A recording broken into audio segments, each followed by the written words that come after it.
I think that society needs positive news right now. It's not like the world ending.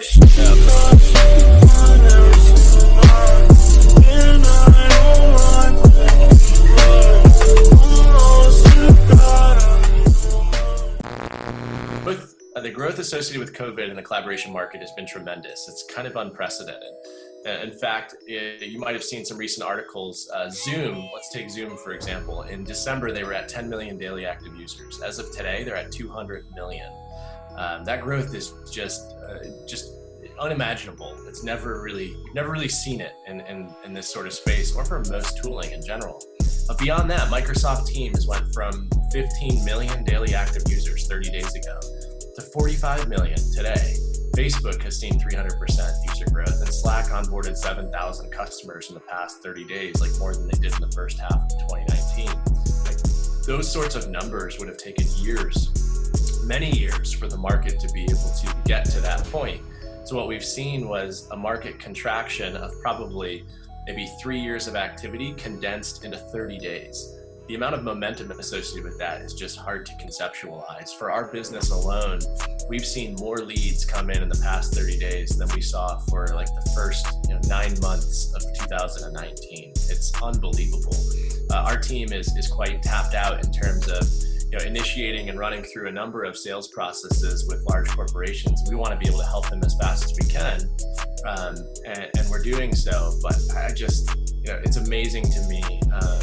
It would have been impossible to forecast the position that we're in. And so we're doing the best that we can to manage through it. And it's a testament to the team and people we have at Aware, because I'll tell you what, like the amount of work that they have on their plate is quite insurmountable, but they're doing a good job to carry us through it and help these organizations around the world embrace the journey to collaboration. How do you feel COVID will have an impact post this time period on collaboration platforms? Do you think that this is a trend that's just happening right now? Or is there going to be some sort of subsiding shift to more expedited shift to collaboration platforms because of COVID post, this era being over? Yeah, I think if anything, it has proven to companies that might have been slower to adopt this sort of collaboration technology that they can do it, right? They can embrace this technology in a way that will allow them to accomplish the business that they've set out to accomplish, just as if they were all working together in a single office. So what I really think you're seeing is that the way we work today, or the way we're working today right now, right, where most of the world is generally remote, is going to become more of a regular activity in the future. It's not going away. If anything, it's going to become way more prevalent, and society is going to see it as a more acceptable way to collaborate. But beyond that, I think what's even more transformational is I think organizations are going to see that they might find themselves more productive even in working environments like this. I think we've been blinded by the fact that we've always thought that the way we've worked traditionally for many years is the best way of working, and generally employees are resistant to change and leadership is resistant to change. They're appreciative of the fact we've always used email. Let's always use email. We'll never change from email. And today we've been forced to change, and sometimes that's the best way to actually change it, is to have some requirement or some force that enables it. And so what I think is going to happen is, as a result, organizations are going to find themselves more productive in these working environments, and are going to find more ways to make this the norm with how we work going forward. I'm not saying it's going to be like 100% remote, but for sure it's going to be a more accepted way of doing business. What does Aware plug in to assisting this sort of shift to collaboration platforms that we're seeing during COVID? Yeah, so most of these organizations, that want to embrace collaborative technology have the same concerns that they've always had since day one that might have prevented them from adopting tooling like Slack or Microsoft Teams or Workplace by Facebook. Generally, those are barriers associated with how do I make sure my data is safe and secure. how do I make sure that interactions that are happening within these chat tools, how do I make sure that those are safe? How do I make sure there's not discrimination or harassment or somebody taking advantage of others in areas that it's hard for me to see, because these are now hidden. We're not all out in front of each other. These are in private channels sometimes. And so our technology, when it's implemented alongside of Facebook, Microsoft, Slack, so on and so forth, we help address those barriers around the security and compliance space and the data protection space, to be able to make sure that their leadership can feel comfortable that they're able to address regulatory needs and use cases presented by the CIO or CISO, and they're comfortable with how their data is being used in these environments, for them to be able to adopt and use Facebook, Microsoft, and Slack. I think if you want to point to a real story that the whole world is reading about right now, look at Zoom, right?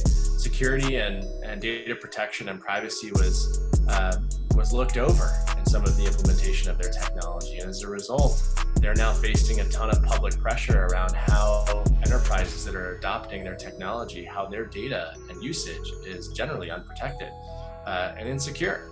And so they're looking for help and support. On this side, we're doing the best we can to support you as a company, but you are leading, your employees throughout this entire journey. So what's going on your end?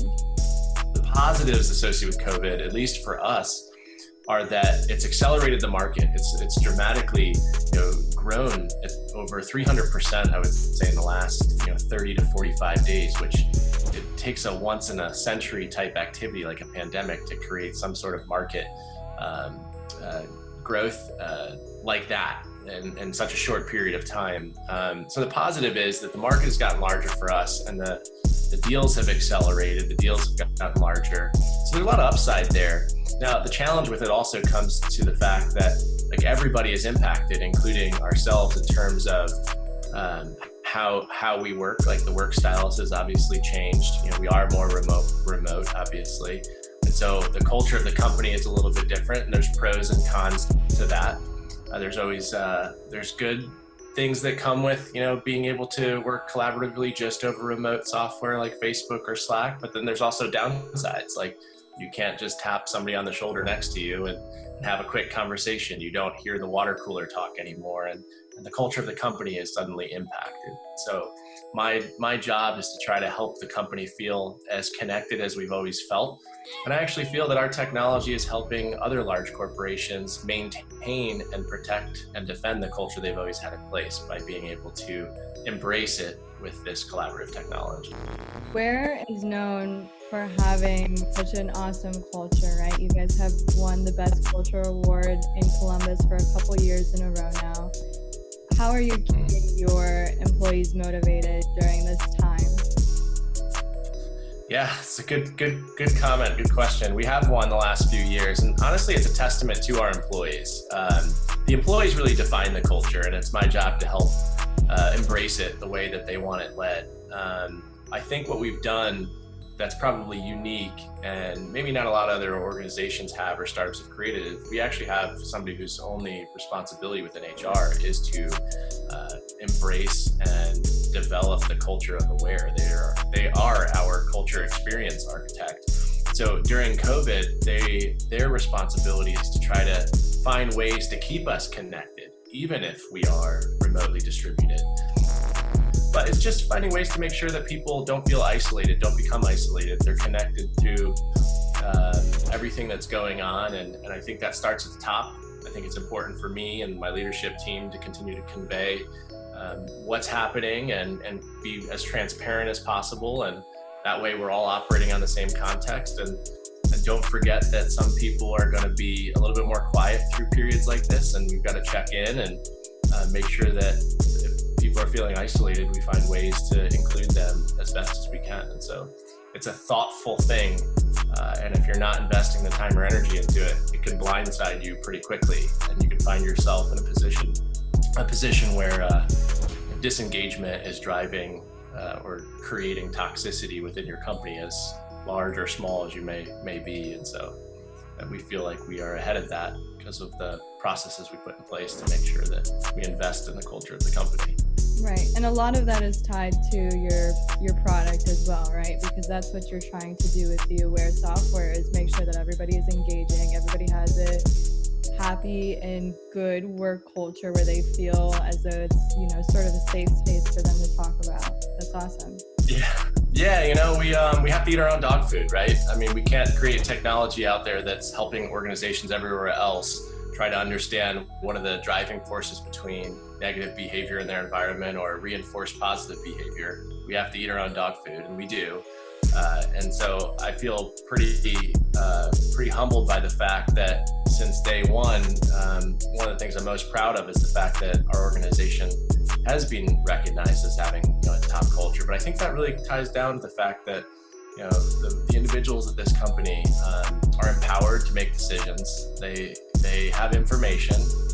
Sometimes I think some people will say they have way more information than maybe other startups would give their employees, but the reality of it is people will make more informed, better decisions when they have the same context as everybody else. So I think I'm pretty happy about what we're seeing today, and I think we will come out of this stronger and more unified than ever before. I think it's super important for us as a company to make sure that we don't forget that why we exist and what it is that we do, and how critically important the last, well, at that point it'll be the last 3 to 6 months have been. I think I'm going to ask all of our employees to reflect on the last many months and come out from that understanding like some of the things that we know we learned about each other, we learned about the company, and find ways that we can continue to evolve to make sure we can be a better company into the future. And that could be process changes, that could be new ways of working, it could be different things we communicate, and so on and so forth. But I think if you miss the opportunity to reflect on the last 6 months at that point in time, you'll miss the opportunity to be an even better company in the future. So one of my near-term goals following COVID is going to be like, all right, guys,